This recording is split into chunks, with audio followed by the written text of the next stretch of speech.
I'm Maria Menounos, and you're tuned in to AfterBuzz TV, the ESPN of TV talk. Now, let the buzz begin. What's up, everyone? Happy Monday night. So glad to be back here to talk about all things The Last Dance with you, specifically episodes 7 and 8. I'm your host, Haley Graves, and joining me tonight, we're going to start off with my girl, Jess. She's the queen of overtime, queen of all things sports. Jess, tell everyone what's up. Hello, everybody. I loved these past 2 episodes, so I'm stoked to dive into these 2. Awesome. And our other Jay with us again, we have Mr. Jet, who is our lovely Boston sports radio host. Say what's up, Jet. What's going on, everybody? Jess, do you like my shirt today? You had to do it at least once, right?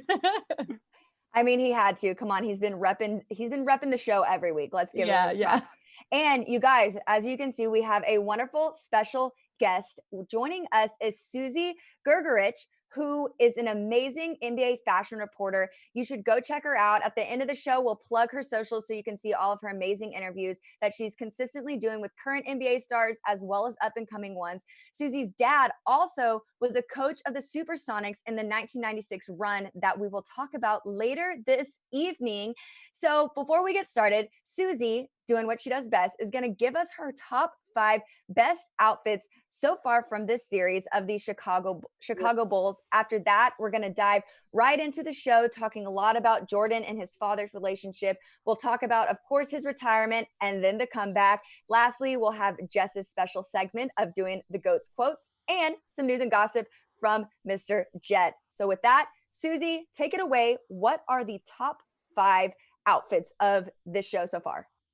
I mean, it's really hard because there are so many good ones, but back in the day, it was like 90s suit season. So Jordan and Pippen for me, they had, these oversized suits that just work so well. And like, I would like to see that next season when we finally go back. I want to see a player not do a tailored suit. I want to see that old school 90s, and of course we cannot go without talking about Dennis Rodman.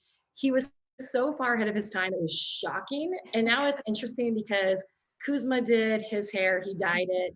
We've seen all the crazy things that Rodman did in the day through like Westbrook and PJ Tucker.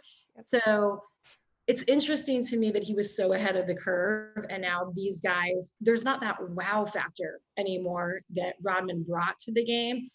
And then another great outfit Jordan did, it was like a print on print in Barcelona, and it was so fantastic. And like right now you would see like Dennis Schroeder, Tyler Hero, maybe PJ Tucker, they could totally re-rock that look. So I'm loving taking these past looks that were so special and kind of seeing how they're going to like flow with players next season after watching The Last Dance. Yeah. Ironically for me, that outfit that you're talking about with Jordan, that gives me such present day Adidas vibes. It almost, I feel like the Adidas reps have to be cringing seeing his style then, because you could be making bank right now, bringing those exact styles back and rocking and like seeing everyone rock them. Cause I know I even would, like, I would buy a pullover or a shirt in the styles that Jordan was wearing during this era.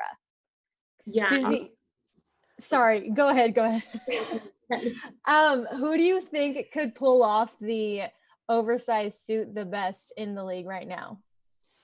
I mean, I would go for someone like a PJ Tucker just because he is able to kind of pull something off like that. But then I'd love to see somebody completely like out of the blue, like, I don't know, a rookie like Ja who does like all like tech suits, just like come out of nowhere.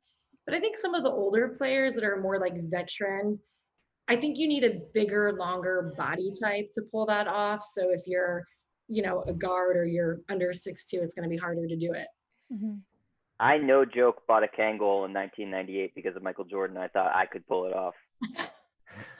And it's funny because you think even with like the NFL, you saw players rocking the short suits, like literally the shorts, that's a suit. Like Saquon, I know, did it. And so I wonder if we actually will see, because of this series, some of the players rocking the oversized suits, which for me would be awesome. Like I would be all for bringing back more 90s fashion. And interestingly enough, Paris Fashion Week, tons of oversized double-breasted blazers. So I think for sure we're going to see that next season with players. Oh my gosh, humble brag over here. Saquon wore the short suit because he couldn't get the pants over how thick his legs are. Fair enough. But I'm pretty sure I've also seen OBJ do the short suit also, and he doesn't have an excuse. Hasn't I LeBron done it? As LeBron well? was, yeah. Yep. Super expensive for that. Right. LeBron carried like a purse on one of his press conferences. Yeah, so I don't fair. know what that he was the does. outfit. Honestly, if anyone could do it, I would see LeBron being that LeBron. kind of guy making the statement, and then maybe other people joining in. But I don't know that much about fashion, but what I did love about the fashion in the episodes from really this whole the whole series is the jersey fashion from the 1990s, because that's when I grew up loving basketball. The Orlando Magic blue with the pinstripes, those are my favorite jerseys of all time. Beautiful. Those are spectacular jerseys. They need to bring them back with the exact same font, the exact same everything. That's what they should wear. They were so cool. And the black Sonics pinstripes. too. People try to hunt down Sonics are great. Yeah. I think that's a great part of all of that is the jerseys were really old school and cool back then. And the warm-ups as well, like the Bulls warm-ups, the starter were jackets. amazing. Like The I starter catch jacket. myself starting to look on eBay for all of them now. I'm like, do I want to splurge? Yes, you do. I know. And I gotta, before we move on and I get everyone's overall thoughts, I gotta toss in the fact that my personal favorite from these two episodes was the Canadian tuxedo that Jordan rocked when he threw out the first pitch, because I had that in there. Yes, because I personally love denim on denim. I do denim on denim today. I'll do it tomorrow. Big Canadian tuxedo person. So I loved it. All right, Suzi, appreciate that. I love just always seeing your stuff about the NBA fashion. And I do agree that we'll see some, hopefully, when the season even resumes. But tell me your overall thoughts of these two episodes. I mean, for me, these were the most nostalgic because I got to be at the 1996 finals and my dad was actually in the episode. And so just rewatching that, like I felt like I was back in Key Arena again. Yeah. Suzi, is your dad George Carl? No, Tim Grguich, he's a longtime assistant. Okay. Well, And- share with us what that moment was like, though. That's amazing. You were there. Or even watching it back with your dad now. Oh, and I want to do that with him when I see him because it just was such a special moment. And I feel like that's what brings people together as sports. And when you're in a place like that during a finals or even just at a Dodger game, you know, you have so many memories for the love of sports. And so I felt like I was just there again. And it was so loud and so overwhelming. And they won 2 games. And it just, that episode for me just was amazing. Yeah. I was going to say, because George Carl took kind of a beating in the last episode. Oh, he did. I know. I like how good. you We just can talk about that. We can you just like pile on George Carl. Yeah, you just went for it, Jet. Just like straight. Hey, is this your dad, by the way? Because we're about to talk about him. You're right. You're about to rip him. That's okay. But yeah, guys. So Jess, I know you said at the top that you were really happy with this episodes, but just give me a little more about your overall thoughts. I just personally, so I knew that Jordan's dad was shot, but I didn't really know the entire story. So for me personally, you know, going back to the previous week where seeing Kobe even just for a couple of minutes was pretty emotional for a lot of people, and getting to see him talk about MJ and how MJ took him under his wing and getting to see that side of him. Now seeing this softened side of MJ and hearing the story about his dad and everything that he went through, and, you know, anytime he won anything, went through any sort of milestone in his life, that's all he wanted to do was celebrate it with his dad. So I thought it was great to be able to see that softer side of MJ in this episode personally, even though later on, I don't remember if it was the end of episode 7 or episode 8, where they were talking about how hard MJ was and how tough of a teammate he was. They began it all with talking about his dad and how much that affected him for the rest of his life, really. Agreed. Jet, what were your overall thoughts? I want to do a quick 2-question, like elementary school style, hands up straw poll. Do you guys, you ladies, I should say, no other men in the chat today. It's good to be PC. Do you believe that Jordan's dad, first question, do you believe that Jordan's dad was killed just like the law enforcement said? No mysterious circumstances, just wrong place at the wrong time. Yes or no? Hand up if you say yes. 1, 2, 3, go. I Hands plead up, the yes fifth. or no. I plead the fifth. You can't plead the fifth. We got one yes. Jess didn't answer the question. That he was killed, like nothing fishy. Nothing suspicious. Yeah. Oh, nothing suspicious. Nothing suspicious. Yeah, I'm not raising my hand because I think that there was. I mean, okay. I'm sure they knew who he was. Yeah. Yeah. Okay. And the other question is, do you think that Jordan was suspended for gambling? Yes or no? 1, 2, 3. Hands up if yes. No. Okay. I'm shocked that none of us do, though. Yeah, I was convinced. Oh, I do. I think he was suspended for gambling. See, I was convinced by David Stern, him coming on. I mean, I know that MJ definitely is able to, he co-produced this. Like, he was able to really set the tone of how he wanted all of that delivered. And we said that everything was intentional. You know, the way that he said the story in the last episodes, like, we know that he has had a hand in this. So would he make himself look guilty? No. But I also think that if there was a suspension, they wouldn't have made the extra effort of having David Stern on to restate that his position that wasn't a part of it, if that makes sense. I will say that, I've talked to a handful of current and former NBA players, and this is a conspiracy theory that they all know. It's not like it's a kept secret. And I'd say a vast majority of them believe that he was suspended for gambling. No, they don't have proof. They just think that that's what happened. I think it's hard if you're an athlete, and Jess, I know you work with a lot of athletes, and I'm sure both of you do too. I think to conceive of, I'm the best player in the world right now, I'm at the top of my game, I'm going to just walk away. I think that's a really hard thing for people to get behind and say, yeah, that totally makes sense. Well, and I will definitely say that was the feeling that I got even watching this episode, was that people weren't okay with his decision, but it wasn't their decision to be okay with. Right. He needed a break from the game. He needed to step away. He ultimately, like, in my opinion, him going to play baseball was the best thing he could have done for himself and for his career, as was very much shown in these 2 episodes. But it's just the fact of us as a society and the media being what it is, and that if we're not okay with something, we're going to dig and dig and dig and try to find some sort of validation that we can hold on to make ourselves feel okay with the decision that he made.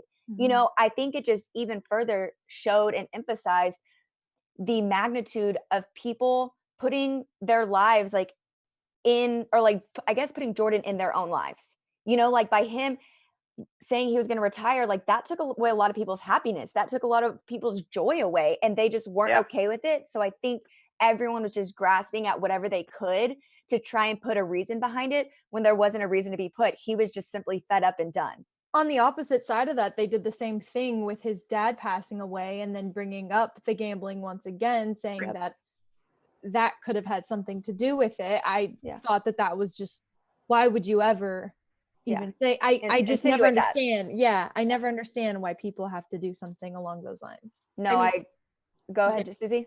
Oh, I think when David Stern came out and said, like, why in the world would I, get rid of Michael Jordan, the best player in the world and the biggest franchise in the world, because that would devalue the NBA.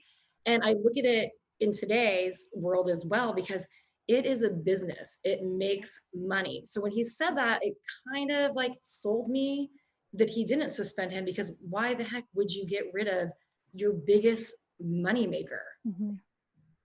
No, I do think it's the fact that it's been almost 30 years and it hasn't leaked that he was suspended is probably a significant, chip in the favor of he wasn't actually suspended. The best argument I've heard for him, this whole thing not making a lot of sense for his retirement, is his reason, we've come to really learn and understand, according to him, was he was burnt out with all the media attention, burnt out with that sort of stuff.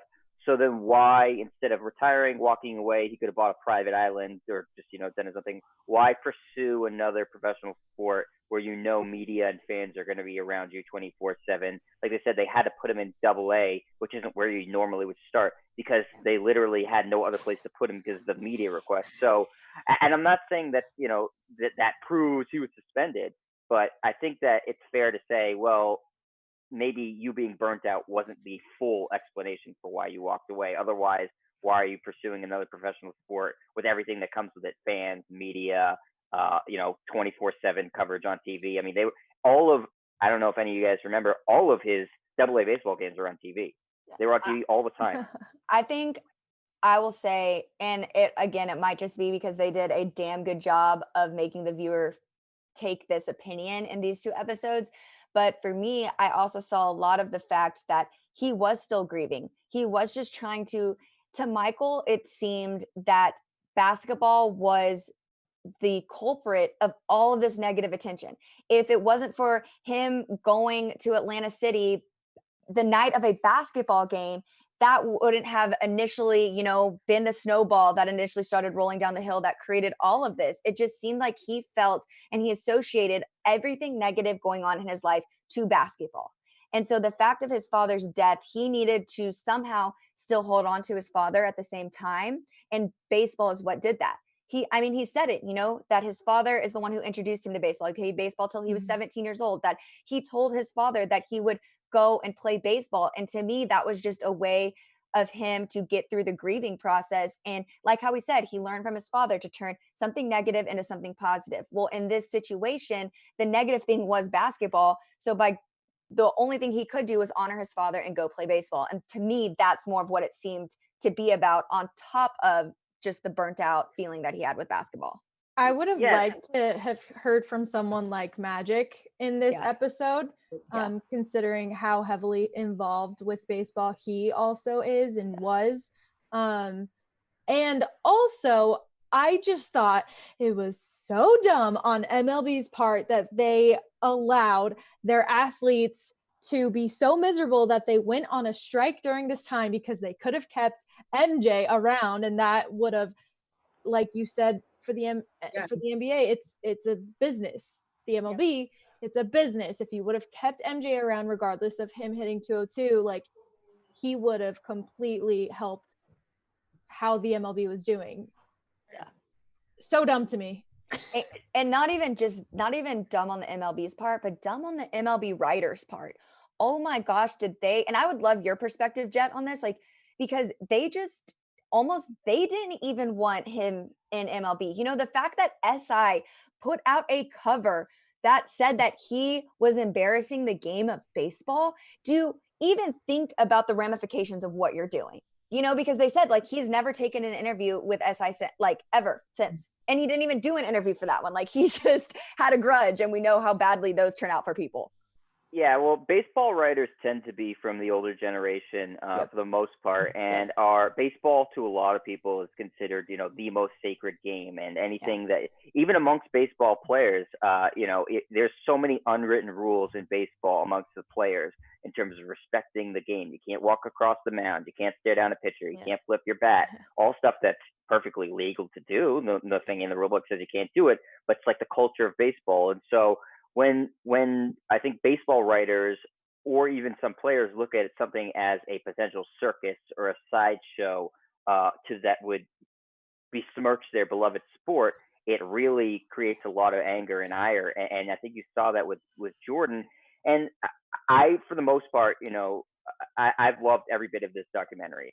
I will say that I think Jordan, when he approved all this footage, could have used to have somebody be like, actually, he kind of sucked at baseball. Like, they had like 3 people being like, he batted 202, like he batted over 200. That's pretty good. Like, you're maybe the last guy on the bench in the majors if you're hitting 200, probably not cracking the majors. And he was batting 202 in AA. Like, the owner, Jerry Reinsdorf, said if he got 1,500 more at bats, like, okay, that's a long time. And that's certainly no guarantee. So I feel like it could have been balanced a little bit more. It makes it look like, obviously he had approval, but no, I don't think anybody's going to say Michael Jordan was a great baseball player or going to be a great baseball player. Maybe in his own head he thought, if I just had more time, I would have been a great baseball player. But he was always destined to play basketball. I mean, he was He had the frame for a basketball player. You don't see a lot of 6'6" baseball players. There's a reason for it. It's really, your swing is really long. He wasn't built to play baseball. He talked about his fitness and how different he had to get in different shape. He had the body type of a basketball player. Literally, if you went to a lab and created a basketball player, he would look similar to Michael Jordan, obviously LeBron, but Michael Jordan, did you see that picture of him or the video of him when he was in the locker room with his dad? His six-pack was freaking, like, ripped. Like, holy crap. You don't really even see that on a lot of basketball players, but he was just such a unique, long arms, big hands, tall, athletic, just like, not meant to play baseball. But you see a lot of short, stubby guys play baseball, but you don't see guys who look like Michael Jordan playing baseball. I think one of the other things that I really took away from this part of these 2 episodes was how dramatic, and I guess rightfully so, just the people of Chicago and just how everyone treated the announcement of his retirement. Like, there was the one shot of the woman that was quite literally sobbing. And, you know, and I guess not, the 2 are never going to be comparable, but they treated it as such as if he died. You know, like that, like it was almost like an enshrinement. Like everyone just didn't know what to do. And that appalled me because I feel like the media attention for that, we wouldn't see that with any player today. I 100% do not believe, with no knock to LeBron, but like if he decided to retire tomorrow, I don't think you get the media attention that you get. Granted, I know that he was basically in his prime. They had just won 3 championships. It was a little different and more shocking, but I just can't imagine that a player in today's NBA having the same effect as Michael Jordan did. And I mean, obviously no one's as big, but still. Does anyone agree? I don't know if I completely agree with that. And, you know, I don't think anyone compares to MJ that is currently playing. LeBron is the closest. Right. He's great. He's amazing to watch. He plays for the Lakers. People love to watch the Lakers. But the thing is like MJ was the reason so many people were tuning into basketball. Yeah. So for them, that took away like the sport completely almost, you know? Yeah.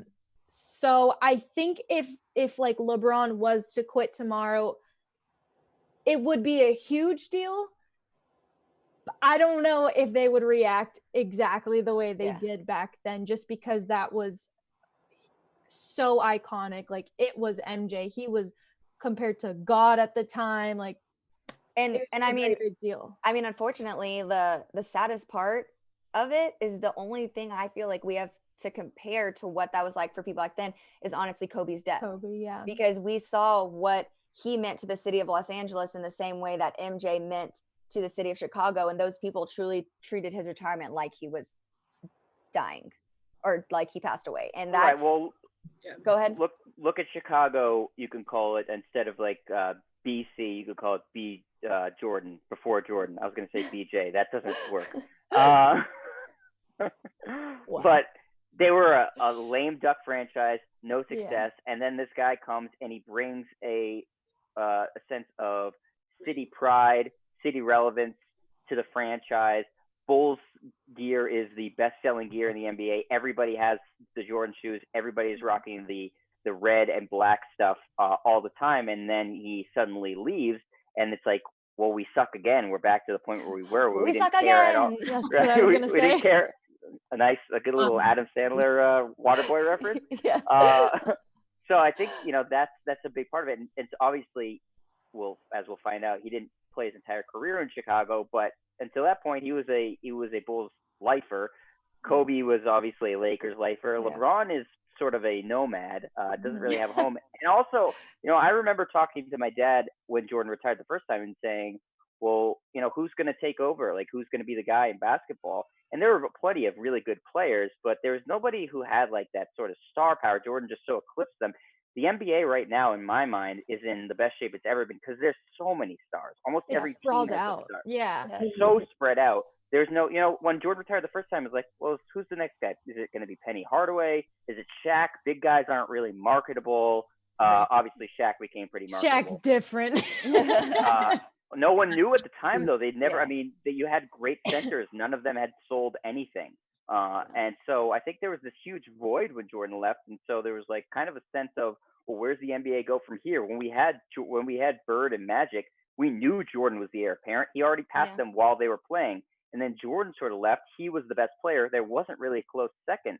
Yeah. And then, eventually Kobe came around and took that mantle, and Garnett, Duncan, Nowitzki. But when Jordan retired the first time, it was like, okay, well, who's the guy? Yeah. And there was just this huge gap left in the NBA felt by his retirement, not just in Chicago, but for basketball fans all over. Yeah, no, that's a really, really good point. And before we move on to his epic unretirement, I just want to touch on another key point in all of this is that the whole era, right, when he was done, that whole first season that they showed us, like, it made me love Scottie Pippen even more. Like, oh my gosh. I've grown to admire Michael Jordan over these documents and these episodes, but I love Scottie Pippen.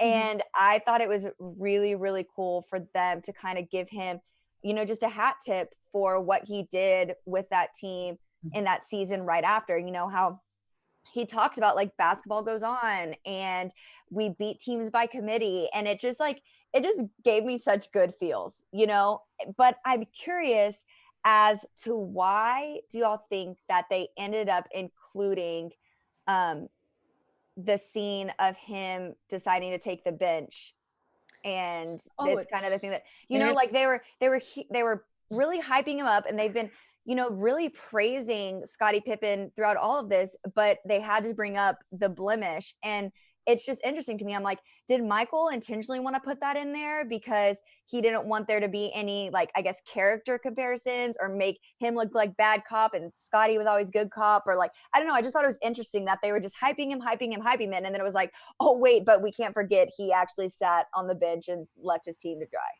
I think personally, Michael Jordan's arrogant. Let's be honest. Yep. But he has every right to do so. And my first thought in that was exactly that. Yeah. He's getting too much power of being the player that puts the arm around you and is, helping you through things instead of like bullying you, which, he would sort of do to get his players to be fearful of him. Look, he does it at the end of the episode with Gary Payton. He's blatantly laughing on the iPad, and Gary Payton is one of the best defensive players of all time. And you can't even give him a little plug. You just laugh at what he says. So like, I think it was great. He was like, yeah, I think there's just like an arrogance to him. That he's so allowed to have, but I think that was put in there for a reason, to be honest. But at the same time, it was a very big moment. Like that was, Scottie had to step up without MJ, and the fact that he sat out, I think it was kind of everything getting to his head for a minute. And I think he kind of addressed that as well, that he wasn't bigger than the game, and it was his moment to realize he has always been in MJ's shadow his entire time. Number 2 being in the league, he has always been in that shadow. So this was his season where he had been branching out, and all of a sudden Phil Jackson gives it to Kukoc, and he's like, excuse me, this was supposed to be my year.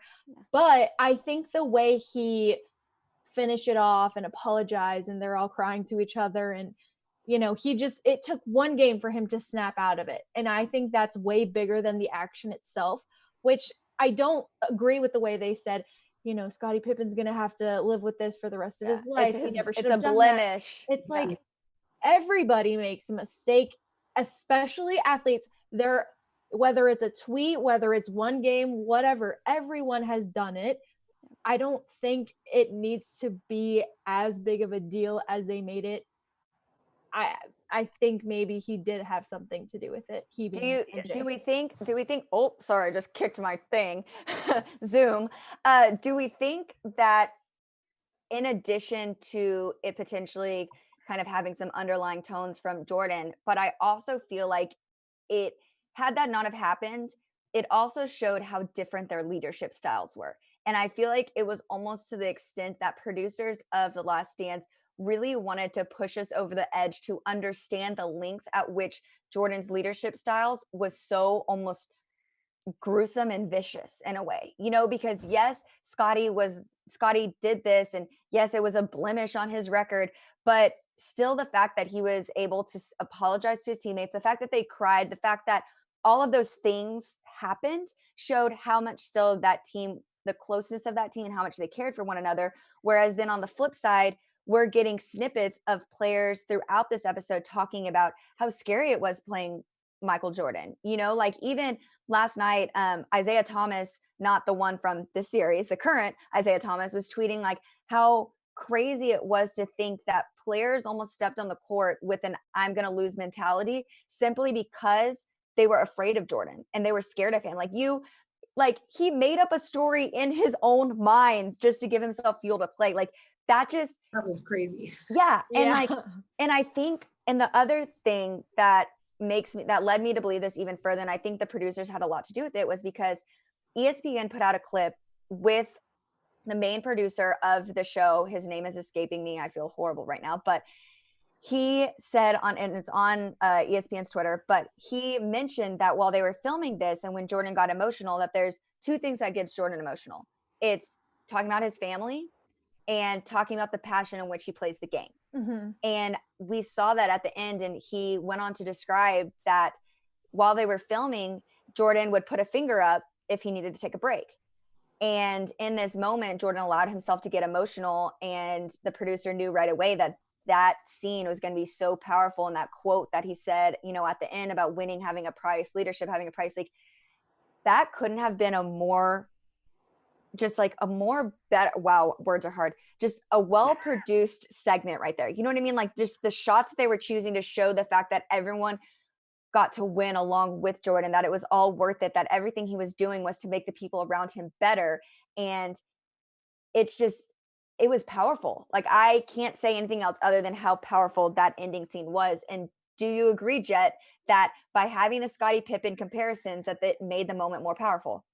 Yeah, no one's going to ever say Scottie Pippen was a better basketball player than Michael Jordan. Yeah. So I think that, Jordan having the arrogance has nothing to do with comparing him and Scottie Pippen, more about the fact that, in the back of Jordan's mind, he could say what he wants.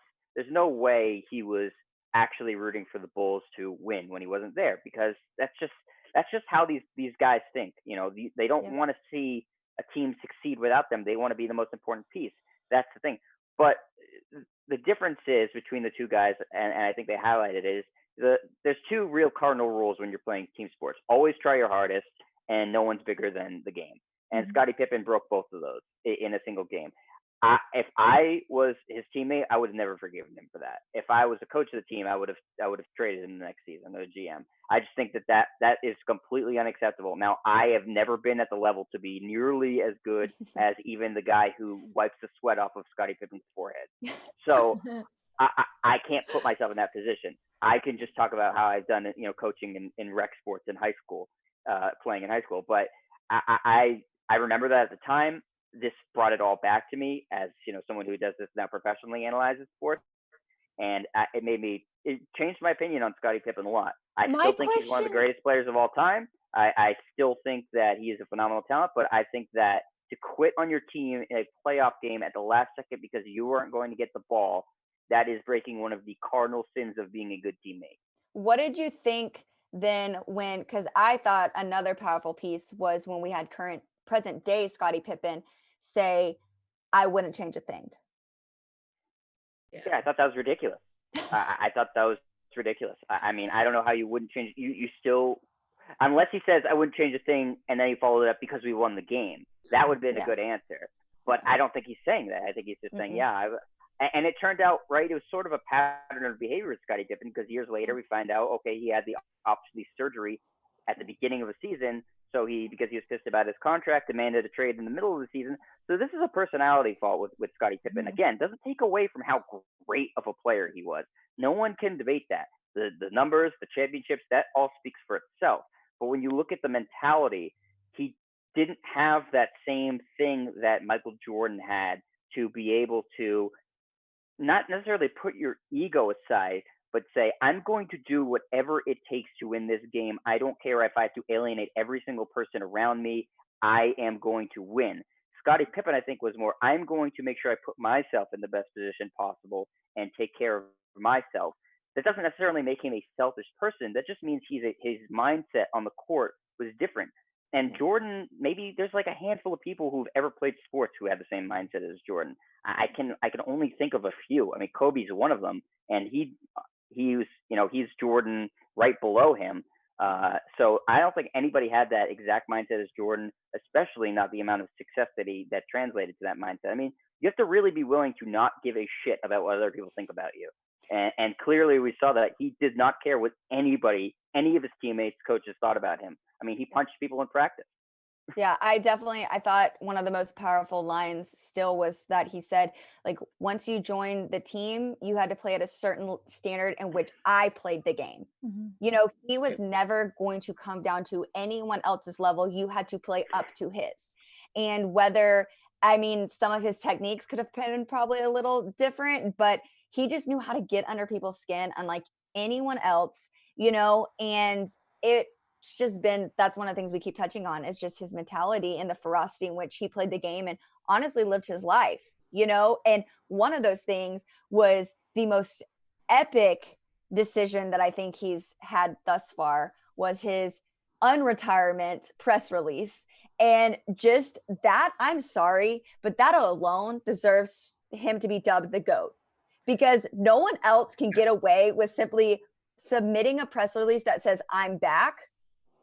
It was brilliant. It was right there, along with him deciding to cover the Reebok logo with the American flag. Those are just Jordan things that only Jordan can do. Right, far better than I'm taking my talent to South Beach. Like way better than that.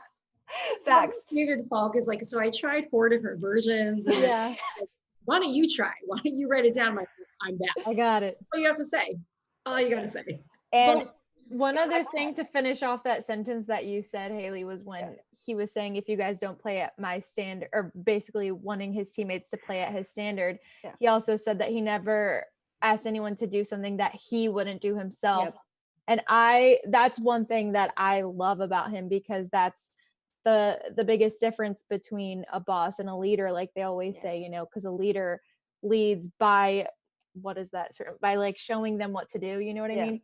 And so he's out there and he's pushing himself harder than everyone else. He's doing suicides faster than everyone else. Like that's what's admirable about him to me, is he's completely right. He never once asked anybody to do something that he wouldn't do. And you could see that from his teammates and from even the guys that he treated terribly. They don't really resent him because they know that he did everything he could to make himself better and to make them better. Yeah, I think it's that, and professional sports especially, is the ultimate results-oriented business, right? So if he had done that, even if he had tried if he said, I would never ask you to do anything, I don't do myself, and he still did that, and they didn't win championships, I think his teammates would think differently of him. Mm-hmm. But 6 finals appearances, 6 NBA titles, that's the results that speak to his leadership style. You may not like it, you may not get along with him, but again, at the end of the day, in professional sports, the goal is win a championship. And every time he appeared in the championship round, he won. Well, and not just that, but also, like, I don't even necessarily know if his intentions doing all of that were to make everyone around him better. I think it was almost out of a fear of others becoming better than himself. Like I feel like he was always just competing against himself. Like he wasn't going to let someone out sprint him, because then that means that they were better than him at something, like that was almost a competitiveness within himself. And it was like literally MJ versus MJ at all times. And then everyone else just kind of happened to be there to get brought up with it. It was interesting. I think it was BJ Armstrong. Yeah. Said that it would be truly difficult to be around him if you didn't really love the game of basketball. And I don't think a truer statement was said in the entire episode. No, why do you think he punked Kobe Bryant in the All-Star game that we saw? He didn't want to hear about who's coming up next. He didn't want to hear about who was a good defender, Gary Payton or Dan Marley, or who was going to be really good on the Bulls and Tony Kukoc. He didn't have time for any of that. He's saying, I not only know I'm the best, I'm going to show everybody that I'm the best. I don't have to just think it. I can prove it out on the court every single night. And if a guy has a good game against me, the next time I play him, I'm going to go out and match his scoring numbers in the first half. That's just how he was. You see that with other great athletes too. Tom Brady when the Patriots drafted Jimmy Garoppolo and put him behind as a backup, and everybody said, okay, here comes Jimmy Garoppolo, next guy. Tom Brady put out his 2 or 3 of his best seasons in a row. Yep. And these guys are just wired differently. They will not take any perceived slight. They will blow up, and they will just go past what you thought they were capable of before. And Michael Jordan's the ultimate example of that. I know. I think one of my favorite nuggets was them kind of, you know, sprinkling in some Space Jam for us, because those scenes of the people in the green bodysuits were incredible. But the bigger takeaway was the fact that when everyone would go and play there, that he was doing freaking scouting reports. Like, the competitiveness never turned off with him, and it just at every nook and cranny, I'm just amazed of the ways that he found to get an edge over someone. Well, what were they saying his hours were when he was filming? Like, it was insane. It was like Monday through Saturday. Yeah, like he was up like 24 hours a day. Yeah, basically. You know, Jet, you were saying earlier on tonight, I mean, George Karl and Michael Jordan are UNC people. They have golfed together. They did things together. And the moment that George snuffed him in that restaurant, like, it was done. It was game over. You are not going to win this final because you just snuffed me. And I was like, I wish I would have known that in my younger age. And he did the same thing with BJ Armstrong when he was celebrating. It's like, he will find any little thing and he will turn it into, okay, watch the next game where we play against each other and you're not going to score at all. And I'm going to kill you. And it's like, I think, oh my God. I think that's what made the wrapping of this episode so great, was because we kind of went on this emotional roller coaster with Jordan, you know, and then at the end, the iPad scenes, which, yes, of course, you know, had to become another meme, but just the facts that it was like when he heard Gary Payton say, then the series changed. And you could just read it all over Michael's face. If you're someone watching this and you don't actually know what happens, you know, or you've never heard the history of this, like, just simply seeing Michael Jordan's reaction to him saying that, you knew what happened. You know, like, Michael was literally chuckling to himself because he knew the punishment that he put on the Supersonics after that. And it was glorious. It was absolutely glorious. It literally made me angry, though, because I grew up with Sean Kemp and Gary Payton for almost 8 years. And so I was like, really? He's really going there right now? So, like, I took it from a different thing. And I was like, that's arrogant, because, you know, if you watch Gary, he was phenomenal. No, you're not Michael Jordan, but you can give him a little bit of credit. Right. No, I mean, talking about a Hall of Fame point guard, like you said earlier, Susie, one of the greatest defenders to ever play basketball, a guy who was a peer of Michael Jordan in many All-Star games. Sean Kemp was an up-and-coming player at the time. They had Detlef Schrempf, they had Hershey Hawkins, they had Nate McMillan. All these guys are still active in the NBA community, not because they played in one finals, but because they were really good players. This was a legitimately very good Supersonics team, and Jordan just laughed at them. Yeah.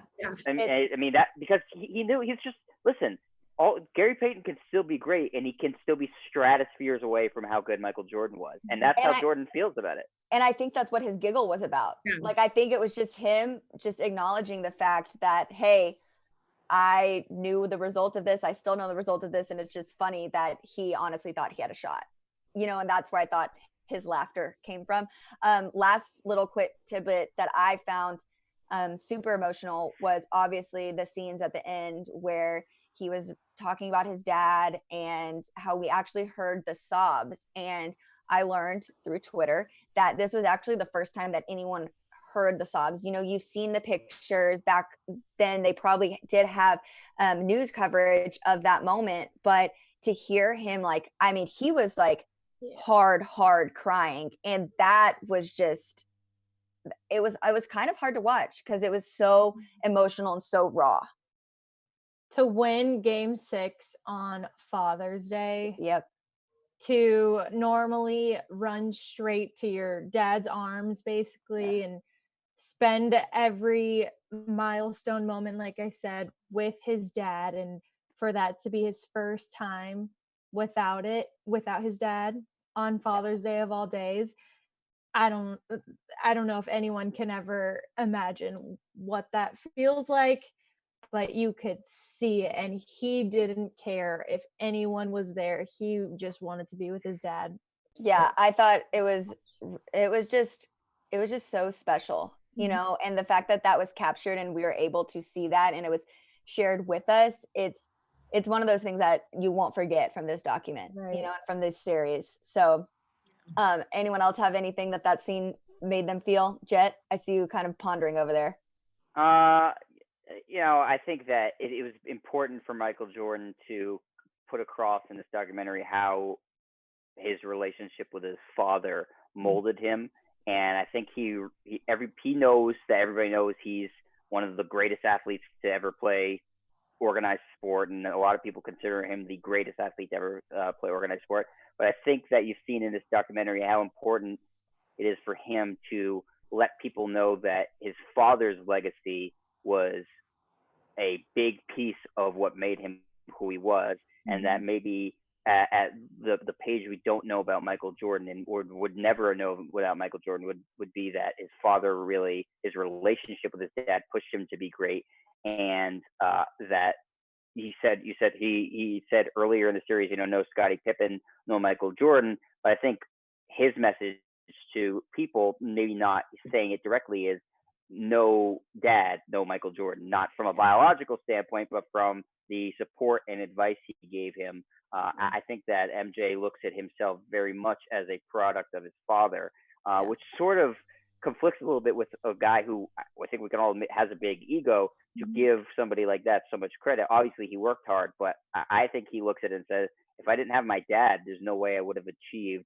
what I've been able to achieve in my life, not just in his playing career, but in his personal life. And now he's one of the very few Black owners of a sports team. I think that's very important to him, and I think something that he thinks about all the time that makes his dad proud. So I think he wanted to let everybody know how important his relationship with his dad was to him and how much it affected his life and still does.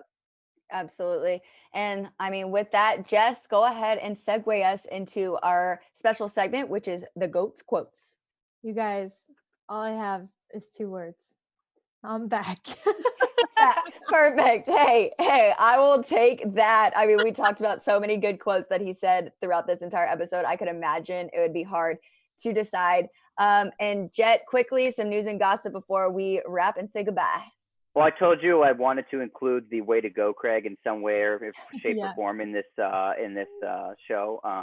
That was the late Craig Sager asking that question that pissed off everybody's favorite villain, Jerry Krause. I thought that was hysterical. That got my biggest laugh of the whole series. Just a bunch of reporters all crowd around. Nice going, Craig. Way to go, Craig. Yeah, I'm sorry. That was funny. I know. But do you want some tweets? Do you want the tweets? I got some fire tweets. No, they're mediocre at best. Give me your best 2 and then we'll wrap. All right, let's hear from LeBron James, who said that when Jordan retired in 1993, I definitely cried on this day at 9 years old. I couldn't believe it. So that's from LeBron James, who has said he's the GOAT. And also the one that you mentioned about Isaiah Thomas, the modern day Isaiah Thomas, is a great one. I'm just going to reread it to remind people exactly what he said. Only thing I don't like is how scared everybody was playing against them. Mentally, they already lost because they're not even thinking they can win. Charles Barkley won MVP and said, I'm fine with losing to MJ. If somebody said that these days, they would get killed by the media and everybody else, which is definitely true. But that's sort of the allure of these unbelievable teams and athletes. And that's why they're able to win so much, is that teams come into Gillette Stadium in New England and already thought they were going to lose because they see Belichick and they used to see Tom Brady, not anymore. That's going to happen with the pirate ship in Tampa Bay. They see that ship is done for. And that's what happened when you saw Michael Jordan across from you. You go, well, we can't beat this guy. They won 72 freaking games this season. What are we going to do? Yep. And I will say, I'm sure you had it written. One of my personal favorite tweets I saw last night was from Bulls Talk. I think it's the NBC affiliate. It's like NBC Bulls. They actually made the effort to post notes of they've been documenting every kind of person that Jordan has used for his personal vengeance in the game. And it's pretty hilarious if you want to go actually. Like Arya Stark's list on Game of Thrones. Basically. Exactly. That's exactly what it's like. But all right, guys. Well, that wraps up our show for tonight. Thank you so much for joining us. I cannot believe that next week is already, we're in the week now. This week is going to be our last episodes of The Last Dance. Not really ready for it to end because that means we're kind of going back into this hiatus of the sports. But It's been a good run. We will see you back here next week. I'm your host, Haley Graves, and you can find me on all my socials at Haley Graves with 2 S's. That's HALEYGRAVESS. And on Twitter, Haley1, Graves2. Jess, where can people find you? Everybody can find me at Overtime Jess on Instagram, at Jess Lucero Live on Twitter. I'll be tweeting about this upcoming week. I'm so sad it's the last one. Same. And Jet, where can people find you? You can find me on Twitter at Jet Striar, JETSTRIAR. Jess, the Celtics starter jacket I ordered for you is in the mail. All right. And we got to give a huge thank you to Suzi Grguich for not only giving us her personal anecdotes from the 1996 finals, but also for our wonderful top of the hour segment about the 90s fashion. Also, I'm going to let Suzi tell you where you can find her. Make sure you go and do that. I promise it's worth it. Lots of good NBA stuff there. Thanks for having me, for sure. And you guys can find me on Twitter and the gram. It's Suzi G Styles. It's SUZIGSTYLES. There we go. All right, guys, we will see you next Monday night to wrap this thing up. See you guys. Our founder, Keven Undergaro, and me, Maria Menounos, would like to thank you for tuning in to AfterBuzz TV. Remember, we're not just the first, we're the biggest in the world, and we're the only destination for all your favorite TV shows. Whatever you crave, we've got it. So go to AfterBuzzTV.com and check out our lineup. Buzz you later. The views expressed herein are those of the hosts only and do not necessarily reflect the views of AfterBuzz TV or its owners or principals.